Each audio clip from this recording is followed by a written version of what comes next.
Hi, this is Jim from Safety Wars. Before we start the program, I want to make sure everyone understands that we often talk about OSHA and EPA citations, along with some other regulatory actions from other agencies, legal cases, and criminal activity. Everyone is innocent until proven guilty in a court of law. Proposed fines are exactly that, and they are often litigated, reduced, or vacated. We use available public records, news accounts, and press releases. We cannot warranty or guarantee the details of any of the stories we share, since we are not directly involved with these stories, at least not most of the time. Enjoy the show. This show is brought to you by Safety FM. Hello, hello, hello. So here we are. It's Martin Luther King Day, Monday, January 19th, 2025. How's everybody doing here? This is the day we celebrate or commemorate, depending on how you look at it. All with the best of intentions, I'm going to say that. So we are pre-recorded here. I am going to a meeting tonight. That's Monday night. So I've been working on a project where I have to be away every Monday night. But tonight we are... We're going to be broadcasting more regularly now, I can assure you of that. We had a major issue come up last week that I'm not going to share here on the air, but believe me, let's just say I dodged the bullet, and I have been down and out for a couple of days. Spoke about it with jayallen,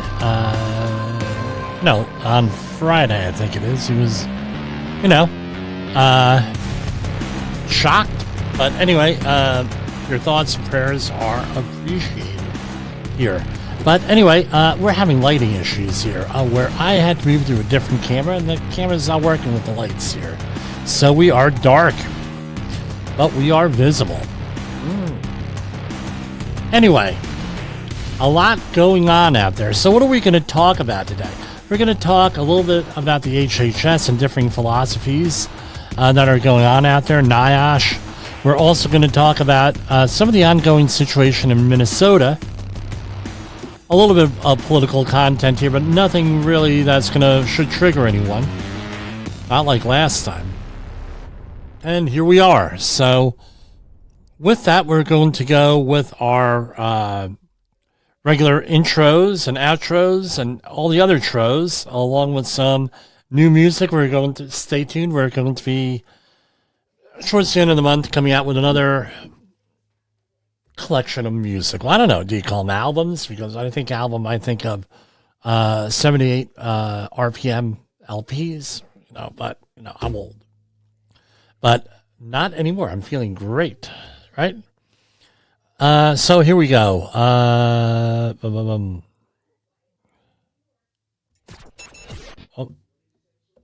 Warning. The following broadcast. So I think we did the warning. We're going to do the warning again. Content, frank safety discussions, and stories that might sound unbelievable. But believe me, every one of those stories is true. We didn't start the safety war, but we are going to fight to win it. For our families, for our communities, for our workplaces, and for our lives.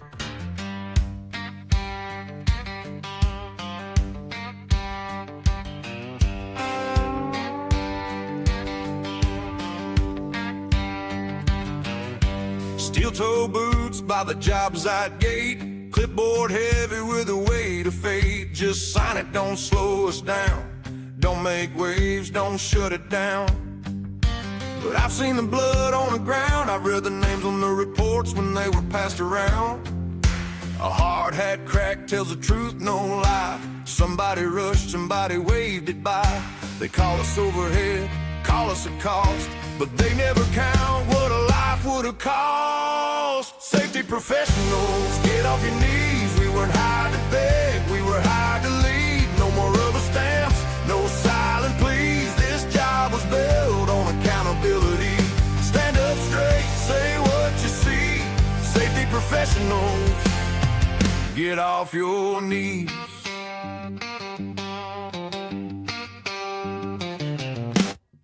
And that was Safety Warriors from Safety Wars Warriors and other safety professionals, get off your knees. That's our theme for 2026, getting off our knees. We were not out there begging. We were not out there to sit on our dupas. We were not out there doing whatever. We're out there to lead. We're out there to save lives. When we don't do our job, when we're not persuasive, when we don't know our craft, we're not unable to do our job, and people are going to die. People are going to get hurt. I'm not saying going out there and antagonize people, because I tell you what, in the very near future, I'm going to be working with a company on a project that has a reputation of antagonizing people. I mean, this was the company that was employed a rodeo clown and a carpenter's apprentice to run a $150 million project for health and safety, and they were coming out with outlandish rules. And then a couple years later, I was on a project. You know how every project has its own T-shirt sometimes and stuff. Well, I had that T-shirt on that different project, 500 miles away. Someone comes up to me and says, Jimmy, are they working here? Do you work for them? I said, no. They said, take off the T-shirt. Don't wear it again. Because there's people here that want to kill people from that company. So really? And I said, who were they? What? And they named the entire management staff of where I was working with them. And it was pretty amazing that several years later, as Brett Sutton had said, I got to read some stuff here. So as Brett Sutton had said, those people were psychologically damaged from working with them. And it took about 10 years for that facility in New Jersey to recover culturally from the damage that they did, the antagonism, the bad will, the setups, the everything else. I mean, and then what happened? We recovered, and then they got a whole new batch of people like that, and then went right down the toilet again. And right about that time, the project I was working on had finished, and we had moved on to brighter passages, greener passages, right? And then we started doing this thing here on Safety FM here, Safety Wars. So what's my point here? You got to get off your knees. Now, learn your craft, learn how to talk to people, learn how to relate to people, and everything else. Learn the system, learn to manage people, learn to manage yourself, number one, and go out and be a proponent of safety, be a proponent of the company. Obviously, they're paying your bills, but explain to them, it's important to work safely. It's important, with that, to work safely, to prevent accidents, prevent injuries, for all different types of things, because now it's cheaper to do business. And you're not paying lawyers and doctors. You're paying your people. You're going home with a little bit of moolah in your pocket and everything else. And that's what the idea is for 2026. Safety professionals, get off your knees with that. So the news. What's been going on in the news lately? A whole bunch of stuff since we've been on the air last. So let's go on over and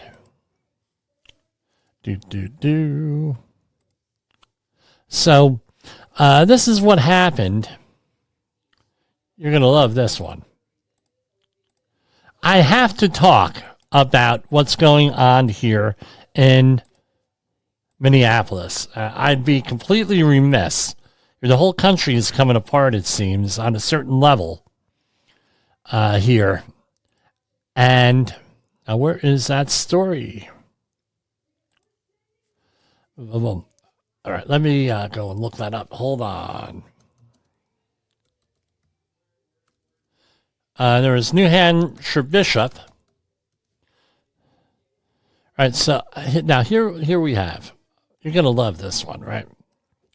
So this is from the Associated Press. Not exactly a right-wing outfit here.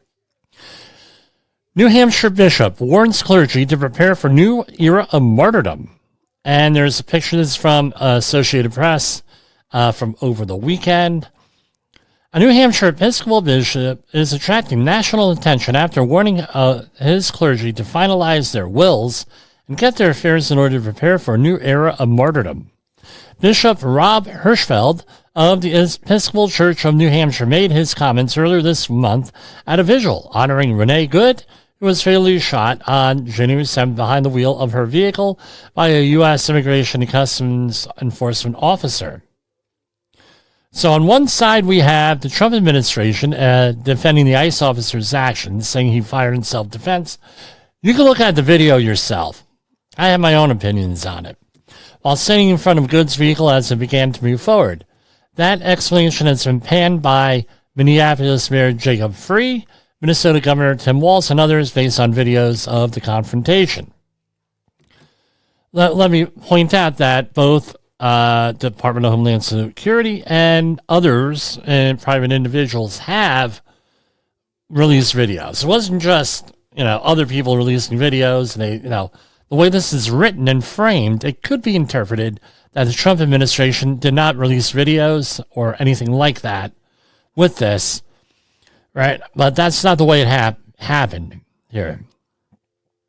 Hirschfeld, the minister, the bishop's speech cited several historical clergy members who have risked their lives to protect others, including mentioning New Hampshire seminary student Jonathan Daniels, who was shot and killed by a sheriff's deputy in Alabama while shielding a young black civil rights activist, 1965. I find it bizarre.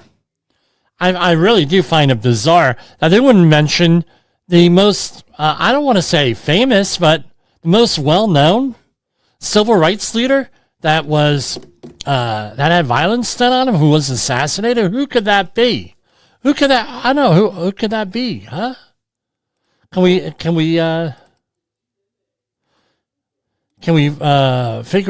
realize who that could be today? I don't know. That's Martin Luther King Jr.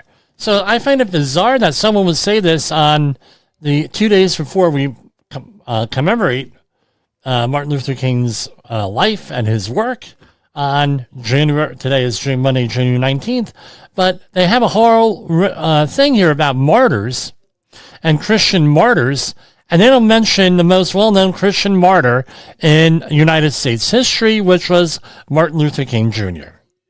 I just find it outright bizarre with that. Right? I hope, I don't know. I've asked them to get their affairs in order to make sure they have their wills written and everything else. So I'm going to tell you what, and I've been saying this all along. The people who go out there and who rile people up.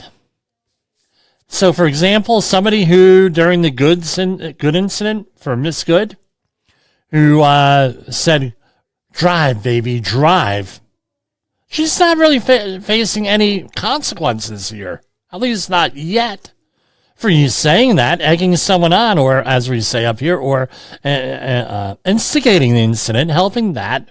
And I'm sure when somebody pulls a gun out on you and you're Miss Good, now maybe the right thing to say was stop the car, put it in park, and since this was like a 2008 Honda Pilot, right? I don't believe that they had, I think they still had keys. No, take the keys out of the ignition, put it on the dashboard, put your hands up. Something like that. You don't, drive, baby, drive. So here we have this guy here, Hirschfeld, saying, you got to go out there and risk your lives, and this is going to be, right? And with that, and expect to get killed. My question is this. Is Hirschfeld going to go out there? My question is Hirschfeld going to go out there and risk his life here? That's my question, because apparently his flock, the people if he's bishop, these are the people who he's immediately supervises, will go out there. What the hell ever happened to blessed are the peacemakers, bishop? For they shall be called sons of God. Whatever happened to that? Martin Luther King risked his life, to save other lives here. Risked his life to accomplish a mission. What's your mission? That's my question for you. What's your mission? To go and rile people up and everything? What about the calls for peace? How about a forum for understand? Why is the first weapon in your arsenal confrontation? What are you trying to prove? Maybe if, well, how's this? How's this for an idea? If you're a bishop, you're pretty high up in the Anglican Church, it's my understanding. And let's talk about the Evangelical Lutheran Church in America. One of the largest Protestant organizations, churches, denominations. Why aren't you going out there and calling up for some type of, hey, let's have a conference, let's have a dialogue with ICE. Let's see what we could do here, rather than confrontation. Making a wholesome effort here. Now that happens, right, on Sunday. What also happens on Sunday? Well, that happened when did that happen? It was reported on Sunday, but okay, great. Now here we have DOJ probing protesters group that disrupted services at a church with an ICE pastor. This is from CBS News. Now, I'll point out on this.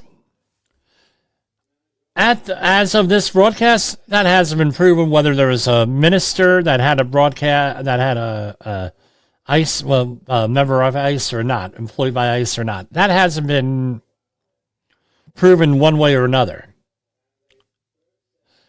But apparently there was a report that a minister at City's Church in St. Paul, Minnesota, is in ICE or employed by ICE in some way. So they were allegedly, and I haven't seen the videos here, and there are videos. There are videos of several dozen people, right? So this is a live stream video posted on the Facebook page of Black Lives Matter Minnesota. One of the protest organizers shows a group of people interrupting, reportedly a couple dozen here or more, interrupting services at the city's church in St. Paul by chanting ICE out, quote unquote, and, quote, justice for Renee Good, end quote. Protesters allege that one of his church's pastors, I'm not going to mention the person's name, also leads a local ICE field office overseeing the operations that have involved violent attacks and illegal arrests. Right. So this is from Deputy Justice Department Assistant Attorney General Harmeet Dillon, said her agency investigating federal civil rights violations by these people desecrating a house of worship, interfering with Christian worshipers. A house of worship is not a public forum, and this is all a quote from her, for your protests, is a space protected from exactly such acts by federal criminal and civil laws, she said on social media. And it goes on and on and on.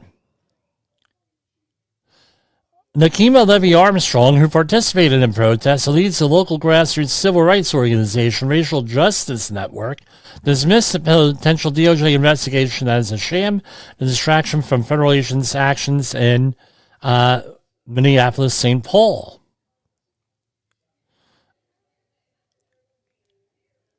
So where is this? According to the website, there is a person with a name who shares a name. It might be the same person, don't know, don't have enough information here, as the acting director of the ICE St. Paul field office.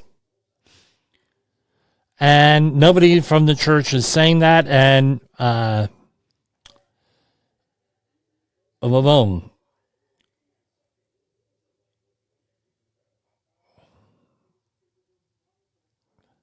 And, you can watch news what's going on there. Again, based on some of the commentary I've heard on this today,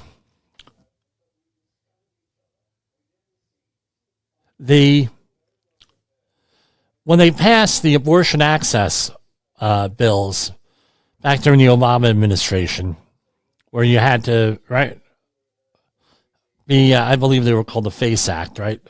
Freedom of access to something, right? There was also in there that you couldn't prevent people from praying. So here we have a whole bunch of people going in preventing people from praying. Presumably, I'm going to tell you, most of these people are pro-choicers. So maybe the law that they were involved in passing might be used against them here with this. Dealing with the houses of worship. And that's one of the avenues that reportedly the DOJ is looking at. So what am I going to say? The activist leadership, believe me, I was involved in this many years. The activist leadership is going out there and encouraging people to possibly break the law.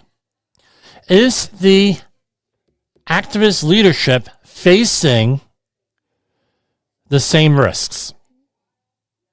With that. And this is what happened on January 6th, 2021. The leaders of those groups face no repercussions. Whoever came up with the bright idea of going invading or doing whatever we want to call it on the Capitol face no consequences. It's the pawns that do. What are you to these people? I'll tell you what you are. I'll tell it. No, you are. You're a walking ATM machine and you are a foot soldier. You have to be smart enough here to realize that, because these people really often don't care about what they're doing. They're there on a mission.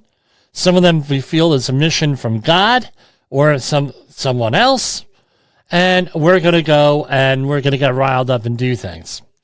Like one of my favorite yeah, one of my favorite movies had said, all right, a riot is an ugly thing, and once you get it started, it is very difficult to get it stopped. Or something along those lines. Can't do it. Now, these people have an on button, not an off button. Now, let's talk about both sides here with this. You have on the one side, you have ICE, and on the other side, you have a conglomeration of groups from Black Lives Matter to Democratic politicians, governor, mayors, and everything else. You have all the other fraud going on there, allegedly, in Minnesota. And you have the DA and the Department of Homeland Security here through ICE enforcing court orders, detainers, not a warrant. This is more than a warrant. These are court orders to deport certain people. They're bad people. 7 out of 10 is a statistic that someone gave today, are real bad people. The other 3 out of 10 are, meaning that they're convicted of something. The other 3 out of 10 are not convicted of something, or they're suspected members of a group that are terrorist groups and things of that nature that are on there. And some of them obviously are innocent people that get right? When you do a whole long sweep, you're going to get the innocent people and guilty people along with it. Now, what's my point here with this? You have all these folks out there with it, and on the other end, do I have a point? Those are the two sides. Politics makes for strange bedfellows. Both sides know that the other side may be acting in the extreme in one way or another. We know that. If you know that one side, whatever side you're working is going to work in the extreme, What I would suggest you do what I said back in October. The minute that there is trouble coming, you get the hell out of there. It's happened to me where I was at political demonstrations with the Tea Party movement. The original Tea Party, 2009, 2010. We go out there, and there's agent provocateurs. There's people out there who are all excited. Rah, rah, rah. And they start, oh, well, we're going to do. And I said, look, if you're going to advocate for doing illegal shit, I'm out of here. Goodbye. Well, we're advocating for doing illegal shit. Okay, see ya. I'm not going to change their mind. You think they're going to be the ones they're the ones with the money who are going to hire the attorneys? They're savvy enough to get them out of situations, get the hell out away from them. Stay the hell away. It's just like the tax protest movement. Well, the tax protesters. You know that the government treats tax protesters worse than murderers? Don't believe me? Look up the name Irwin Schiff. Go ahead. There was a movie in early 2010s, late 2009s the name escapes me. It was on tax. Aaron Russo was the star of it. It was a documentary. He was dying of cancer. Aaron Russo.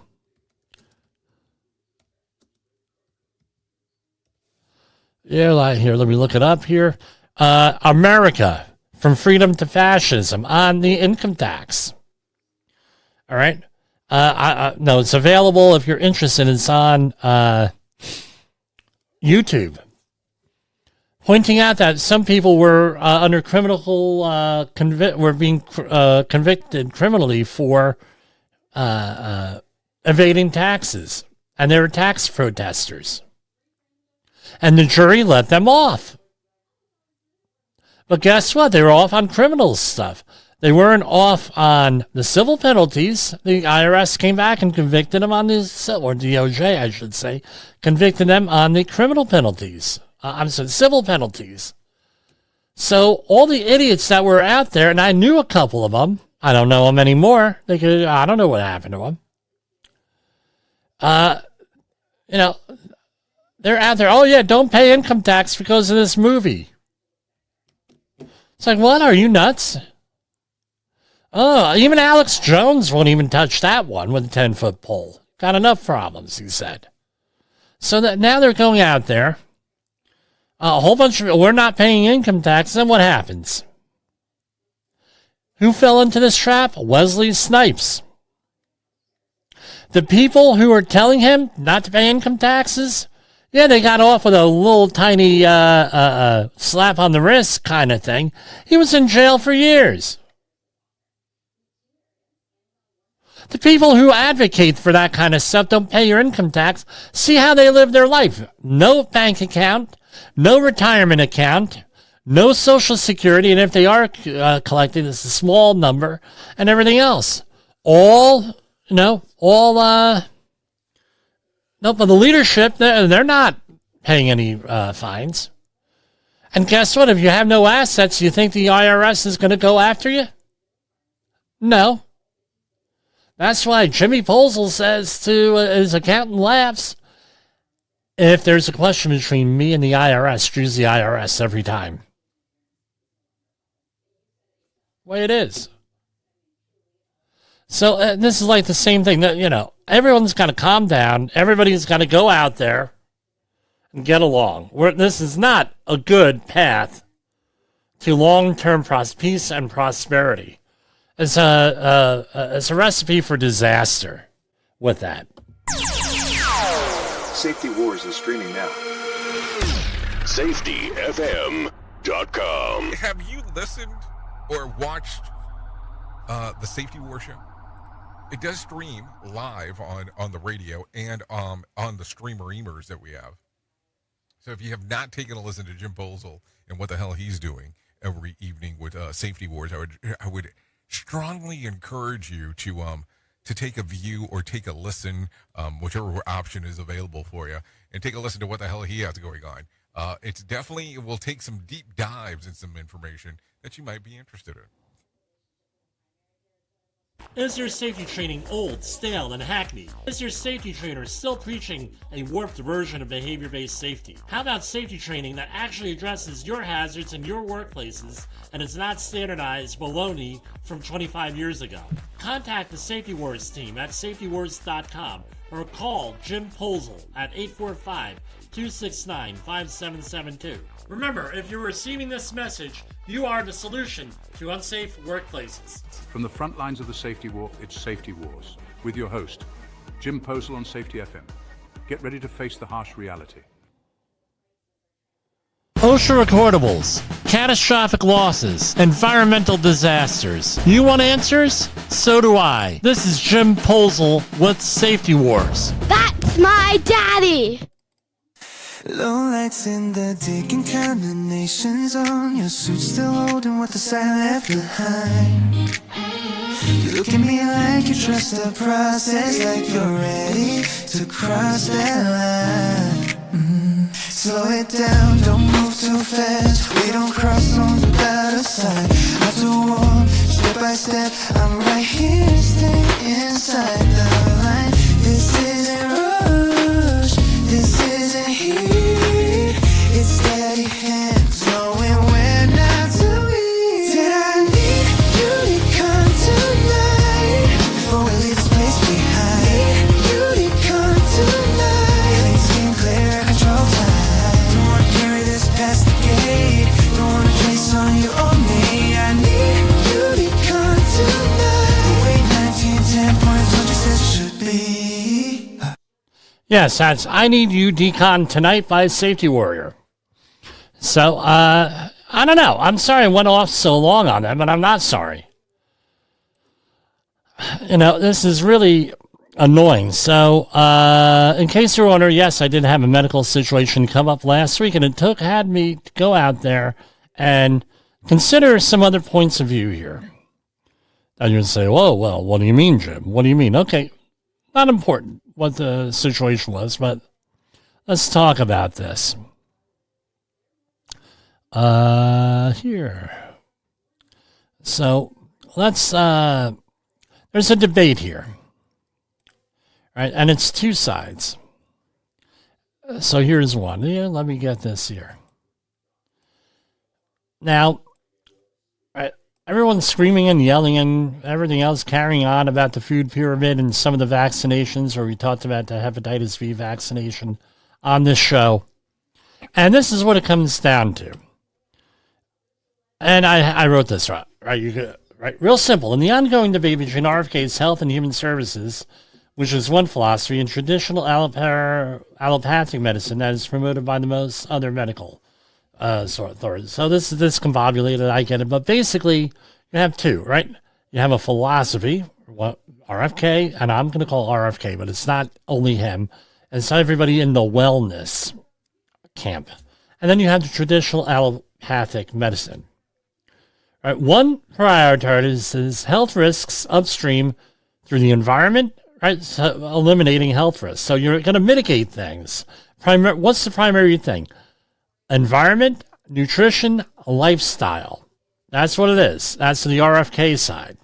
The other prioritizes managing risk downstream through early detection, standardized medical intervention, and pharmaceuticals. Both aim to reduce harm. The disagreement is where the responsibility and control should sit. That's basically it on here with that.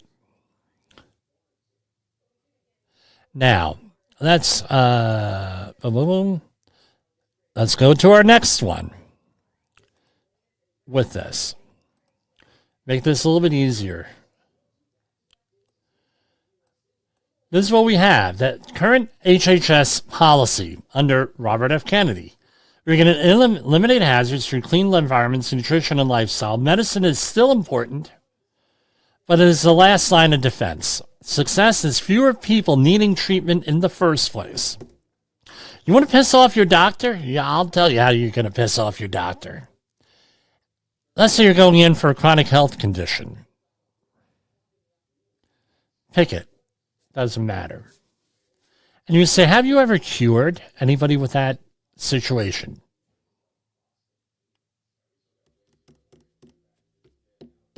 Silence. Well, you don't understand. You have a chronic health situation. You have to go about it all the time and be managing it all the time and take the pills. Take the shot.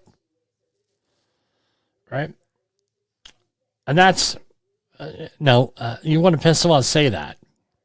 When you have a chronic health condition, guess what? Your environment, nutrition, and lifestyle failed, maybe genetics with that, because you don't have the genetics for whatever reason. My heart disease is perfect example here, where a lot of it is genetic. Well, what do you mean it's genetic? It's genetic. Where now, regardless of what you do, no matter what you do, you're still going to get it. The doctor, I believe his name is Dr. Robert Sheehan. My father was a follower of his back in the 1970s, when the whole jogging and running craze went through the whole country. My father got involved with it, ran 5 marathons. Perfect health and everything else. He had a genetic disposition toward heart disease and died of a heart attack right in his 1970s. Today, he likely wouldn't have died. Now, you have the other side. And we described that a couple weeks ago where we talked about hepatitis B. So it assumes that assumes hazards will exist no matter what you do, regardless of environment, nutrition, and lifestyle. So the priority is on early detection. Now they're going to promote, just like RFK promotes the other side as a last resort. They promote the other side in conjunction with this. Standardized medical intervention and pharmaceutical controls. Overtreatment is considered acceptable if it prevents missed cases, right? And also it prevents missed cases and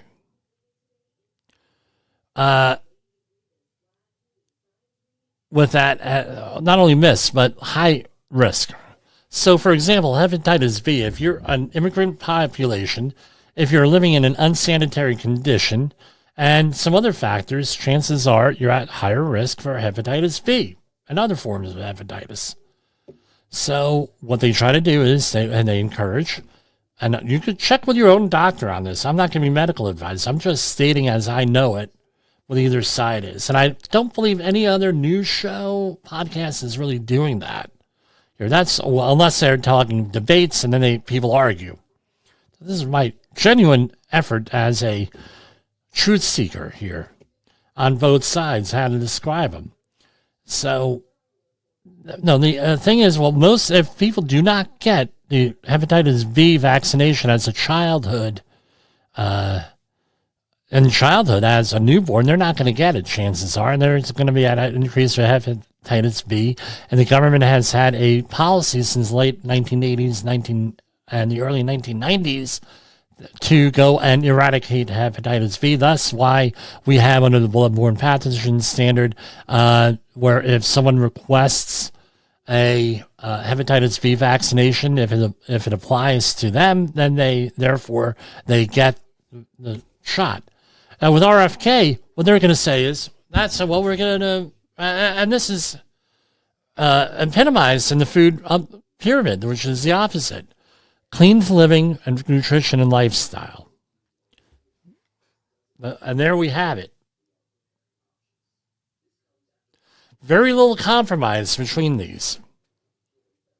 But I'm not going to tell you, if you, I've spoken to people with diabetes who have tried everything other than allopathic medicine. Guess what? They can't manage it eventually, maybe in the short term. So they end up going there. People on the RFK side would say, well, you still don't take the medicine. I had people who in my life that were no longer in my life that had that, and with dire consequences for everybody involved. So those are the two extremes. I wanted to get that out here with this. Here's some more commentary, but with that. So, okay, now, yes, we're going to get to the news. Because now we have HHS news. So if we recall at the beginning of the second Trump administration, hundreds of laid-off researchers at U.S. Workplace Safety Center are being reinstated. Federal officials are reinstating hundreds of U.S. health workers who were laid off last year from a small health agency that aims to protect workers. In April, President Donald Trump's administration gutted the National Institute for Occupational Safety and Health, NIOSH, part of the Centers for Disease Control, where scientists, engineers, and others conduct research and recommend ways to prevent work-related injury, illnesses, and disabilities and deaths. So what do? So OSHA is enforcement, NIOSH is research. Just like the Chemical Safety Board, it also does the research. Government officials laid off close to 900 of NIOSH's 1,000 employees. Layoffs are part of the Republican president's remaking of the federal workforce, led by then advisor Elon Musk and the Department of Government Efficiency, DOGE. But they drew harsh rebukes from firefighters, coal miners, medical equipment manufacturers, and a range of others. So basically, NIOSH does approve respirators. And where is this? Story by Mike Stobe, S-T-O-B-B-E. This one is from the Associated Press. Some employees brought back last year amid legal challenges and political pressure, including those who staffed the health monitoring program for miners in West Virginia, but now all the terminations have been rescinded, according to the American Federation of Government Employees, AFGA, and which represents workers at NIOSH and parts of the CDC. The administration's attempt to lay off nearly every NIOSH worker was shameful and illegal, considering that much of NIOSH's work is required by law.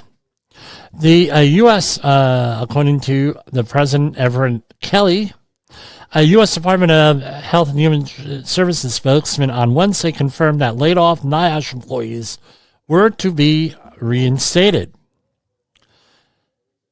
The Trump administration is committed to protecting essential services, whether it's supporting coal miners and firefighters through NIOSH, safeguarding public health through lead prevention, or researching and tracking the most prevalent communicable diseases, spokesman Andrew Nixon said in a statement. So here we have, it is likely, NIOSH should not say they'll give any reasons or how many people are coming back, but it's likely that many have moved on and won't be returning, said Michael Barash, an attorney who represents 9/11 survivors and their families, says help clients enroll in the NIOSH World Trade Center health program that provides medical monitoring and treatment. He described the NIOSH layoffs and their impact as horrifying. More agency workers may be coming back now, but layoffs last year delayed diagnosis and treatment, and it's likely that people have died because of these cuts. At the end of last year, CDC had about 10,800 full-time workers, or about 20% fewer than the number of agency before the April layoffs began, according to the CDC. Okay, what else we got here? So there's a huge train accident in Europe. Exclusive, this is from Reuters. This afternoon, investigators find broken joint on track at Spanish rail crash site, source says. Experts probe the cause of Sunday's derailment of a high-speed train in Spain, which killed at least 39 people. So my understanding is that one train was derailed and it hit another train. That's how it's being described. killed 39 people, found a broken joint on the rails, according to a source briefed on the initial investigation into the disaster. The derailed carriage is smashed into an oncoming train, pushing it off the tracks and down an embankment, one of the worst train disasters in Europe in modern times. Here. So technicians on site analyzed the rails, identified somewhere on the joint between sections of the rail, known as a fish plate, which they said showed the fault had been there for some time. They found that the faulty joint created a gap between the rail sections that widened as trains continued traveling on the track. These are all preliminary reports, and I tell you, this is horrific here. So my wife grew up in an IBM family. She said, well, Jim, what does this mean? So my father-in-law, who lives with us, used to love going down to Disney. So IBM had back in the day, companies had all different types of trips for people who worked for a large company. So, for example, Western Electric had, and out of Kearney, New Jersey, they had all different types of clubs inside the organization that would meet there during lunch hour and breaks, and maybe via mail. So, for example, when their members were not being admitted into yacht clubs, they decided to form the Western Electric Yacht Club, Kearney Yacht Club. And they had everything there, all the offices, a real organization. They issued cards. So now people who are into boating, like my father, could go to any yacht club. They would honor that, no reciprocity, that sort of thing. And what ended up happening was, he got when the plan closed, they all got lifetime memberships to the Kearney Yacht Club. So sometime in the early 2000s, we were on the boat, and my father goes into a yacht club. They're like, well, are you a member of a yacht club anywhere? He says, yeah, I'm a member of the Kearney Yacht Club. Kearney Yacht Club, I haven't heard about that since 1987. And it was like, wow. But anyway, somewhere I have his membership card. What's my point here with this?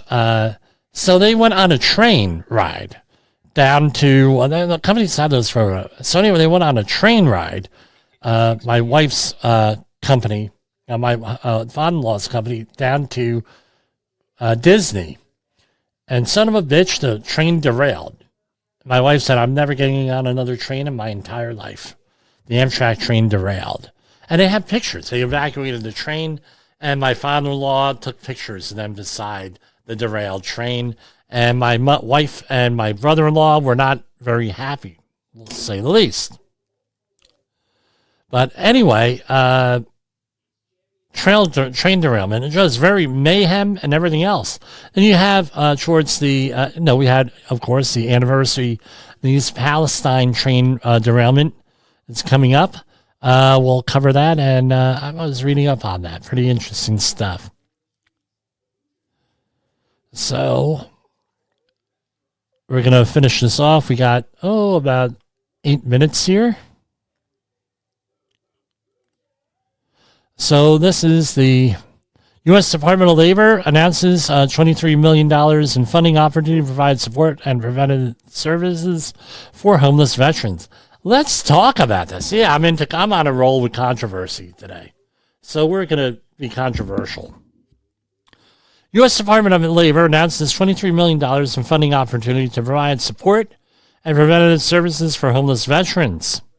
U.S. Department of Labor today announced availability of $23 million in grant funding to support organizations working to help homeless veterans and those at risk of becoming homeless. All right. So this is good. We try to have grants and everything else. Unfortunately, I have some experience in this. Even though I'm not a veteran, I have a family member who's a veteran. I won't go into his situation, but I will go into this. The Veteran Administration does a pretty good job. Try to get someone into the VA system who was a veteran and has a medical situation, even 100% disability. Imagine it's a problem getting them in. And then once you're in, they want to get them out. And I'm going to be controversial here. There's a philosophy that we have in our society ever since the early 1970s, where it's best to get people who are in a system like this back into the community so they can interact with the community and have a much better chance of success. I don't know if that's true or not true, but from what I've seen with in the Veteran Administration system, I think that we should be questioning that philosophy.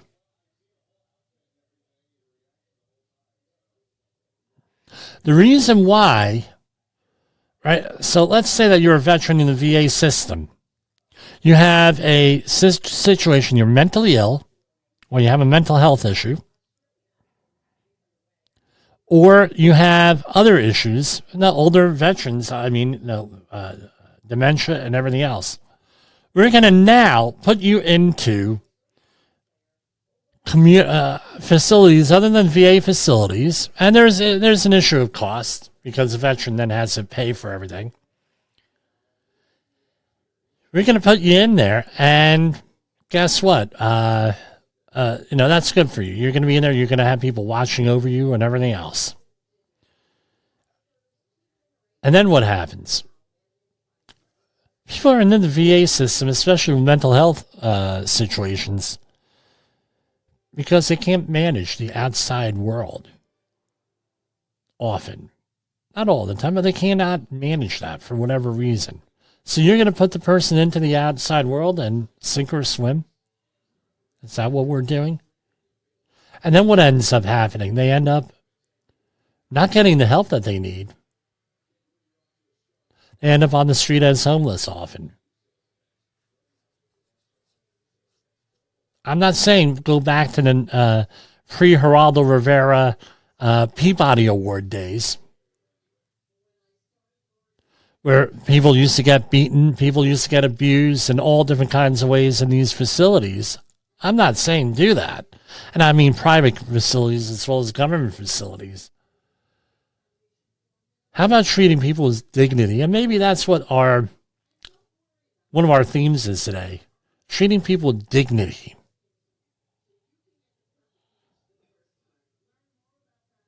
Let that sink in. You want to help the homeless veterans? Don't throw them out of VA facilities. Of course, so they all know I'm recording, so they're starting to call. Get them out of, don't throw them out of VA facilities. Treat them humanely, some dignity, some respect. Don't work to get them out of these facilities onto the street and quote unquote become a productive member of society. If they have the outside resources where family or close friends are going to be watching over them, rooting them on, watching them, and everything else, that's great. But a lot of these folks, that's not what they have. And a lot of them, because of their mental illness and mental health issues here, have and other. I mean, I'm not saying they're all psychotic. That's not true. But they all have certain issues. A lot of these folks have broken and burned bridges to their support network out there. They have none. So that's good, where we're going to be providing money and everything else for them and grants. I said that's wonderful. And training services, we don't need all of that. But as a default, that we all have to take people out of, and by the way, I have personal experience with this, out of mental health facilities and facilities, assisted living, and let's put them into things where we get them back into the community. That may not be such a good idea, and especially if the motivation is to cut costs, which apparently a lot of these administrators, that's what their game is that we had to cut costs, and we had to show that we're curing people. And how do we show we're curing people? By getting them out of the VA facilities. Look, we're helping veterans. They're out there in the community now. Oh, are they out in the community? Are they a danger to themselves? Are they a danger to others? Remember the number of veterans that are committing suicide every day. It's disgusting how we treat them in this country. They need help. They need our love. They need our help. They don't need our, well, we're going to put everybody in the Peter principle. We're going to put them in an environment where they could fail. Let's put them in an environment where they can succeed. This grant that we're talking about here, that we started off with, may be a way of doing this. May not be a thing. And with that, so for Safety Wars, this is Jim Posel, and I will, God willing, see you tomorrow. For Safety Wars and the Safety FM network, bye-bye.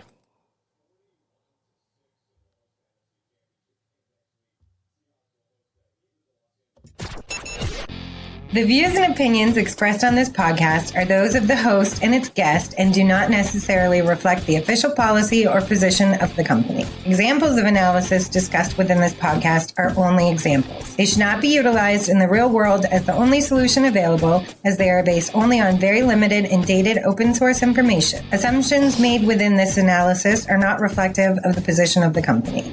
No part of this podcast may be reproduced, stored in a retrieval system, or transmitted in any form or by any means, mechanical, electronic, recording, or otherwise, without prior written permission of the creator of the podcast, Jayallen.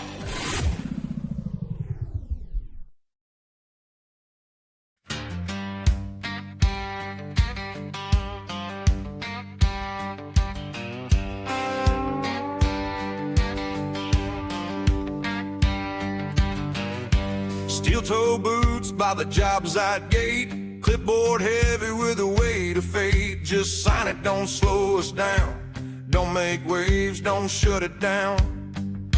But I've seen the blood on the ground, I've read the names on the reports when they were passed around. A hard hat crack tells the truth, no lie. Somebody rushed, somebody waved it by. They call us overhead, call us a cost, but they never count what a life would have cost. Safety professionals, get off your knees. We weren't hired to beg, we were hired to lead. No more rubber stamps, no silent pleas. This job was built on accountability. Stand up straight, say what you see. Safety professionals, get off your knees.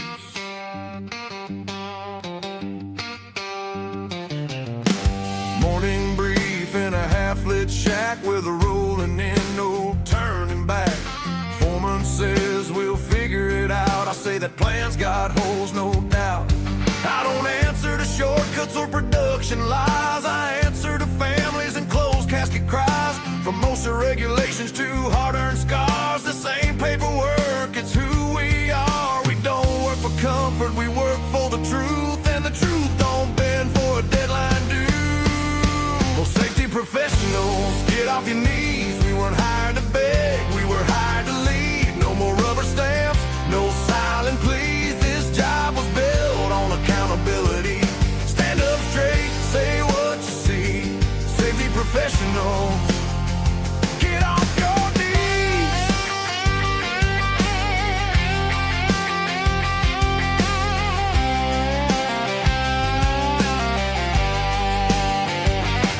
This ain't anti-work, this ain't anti-crew. It's pro everybody going home like they're supposed to do. I've walked the sides, I've run the calls, I've heard a quiet after the sirens fall.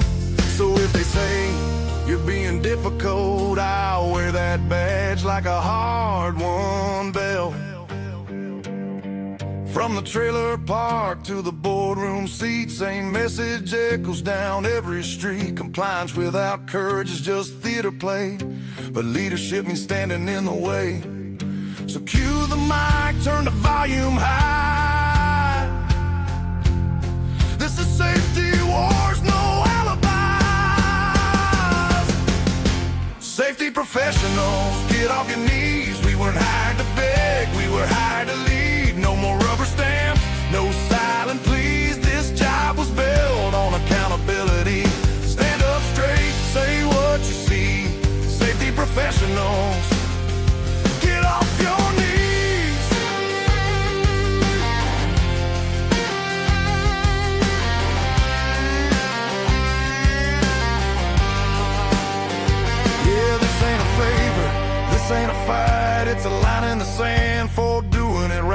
so boots on the ground, eyes open wide, safety wars. Stand up, don't slide.